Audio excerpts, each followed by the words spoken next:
আড়াই-তিন বছরের বয়সেই কি একটা বাচ্চাকে স্কুলে পাঠানো জরুরি? আপারা ভাইয়েরা, স্ক্যান্ডিনেভিয়ান দেশগুলো যেমন সুইডেন, নরওয়ে কেন ৬ বছর পর থেকে বাচ্চার ফরমাল স্কুলিং শুরু করে? এটি নিয়ে বিশ্বের বিভিন্ন প্রান্তে সমালোচনা হচ্ছে, কিন্তু পরবর্তীতে ক্যামব্রিজ অ্যান্ড স্ট্যানফোর্ড এর একাধিক গবেষণায় প্রকাশ পেয়েছে যে খুব তাড়াতাড়ি বাচ্চাকে একাডেমিক প্রেশার দিলে তা শিশুর মানসিক স্বাস্থ্য ও শেখার আগ্রহে বিরূপ প্রভাব ফেলে।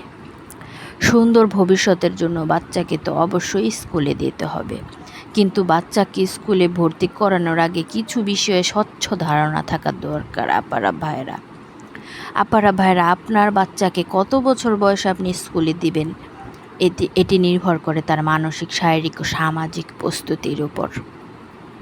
আপনাকে আগে বুঝতে হবে, শুধুমাত্র পড়াশোনা শেখানোর জন্যই আপনি আপনার বাচ্চাকে স্কুলে দিচ্ছেন না। প্রি স্কুলিং কারিকুলামের বিষয়গুলো বাচ্চাকে বাসাতেও শেখানো যায়, কিন্তু স্কুল বাচ্চাকে আরও বেশি কিছু শেখায়, তাদেরকে সামাজিক দীক্ষা দেয়। সাইকোলজিস্টদের মতে 4 বছর বয়সের আগে কোনো বাচ্চাকে কোনো ধরনের একাডেমিক প্রেশার দেওয়া ঠিক না। তারা শিখবে খেলাধুলা আর রোল প্লের মাধ্যমে। তাই আপনি যদি 3 বছর বয়সে আপনার বাচ্চাকে স্কুলে দেন, তাহলে আগে আপনার যাচাই করতে হবে যে প্রি স্কুলিংয়ের নামে উক্ত স্কুলে আসলে বাচ্চাদেরকে দিয়ে কি করানো হচ্ছে। আসলে আপারা বাইরের ক্ষেত্রে সঠিক স্কুল নির্বাচন করাটাও কিন্তু অনেক জরুরি। তবে সার্বিক দিক বিবেচনায় 4 বছর বয়স থেকে বা আরও পরে বাচ্চাকে স্কুলে দেওয়া আদর্শিক। ছোট সোনামণিদের ক্ষেত্রে ঘুম ও অন্যান্য মৌলিক চাহিদার চেয়ে কিন্তু পড়াশোনার বিষয়টি গুরুত্বপূর্ণ নয়।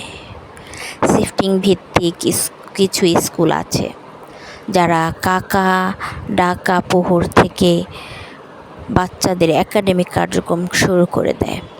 ভোরবেলা দুধের বাচ্চাদেরকে নিয়ে অ্যাসেম্বলি করায়। এমন স্কুলে বাচ্চাকে যদি ভর্তি করাতেই হয়, তাহলে আগে আপনার বাচ্চার ঘুমের রুটিন ঠিক করে নিতে হবে।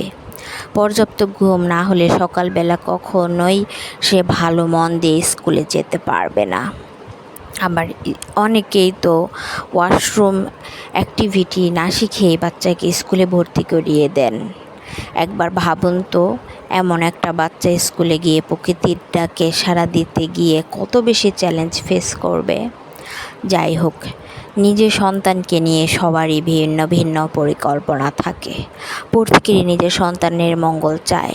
শুধু খেয়াল রাখবেন, অতিরিক্ত একাডেমিক প্রেশার আর একটা টাইট শিডিউলের মধ্যে প্রলম্বিত হয়ে আপনার সোনামণির আনন্দময় শৈশবটা যাতে বিষাদময় না হয়ে যায়। আপারা ভাইয়েরা, এই বিষয়ে খুবই সতর্ক থাকবেন আপারা ভাইয়েরা, কারণ এটা খুব সেন্সিটিভ একটা ইস্যু। এটা আপনার আমার বাচ্চার একটা ইস্যু, আর আপনার আমার বাচ্চার একবার আল্লাহ না করুক মানসিক সমস্যা হয়ে গেলে সেই সমস্যা কিন্তু লাঘব হওয়া খুবই কষ্টদায়ক বর্তমান যুগে।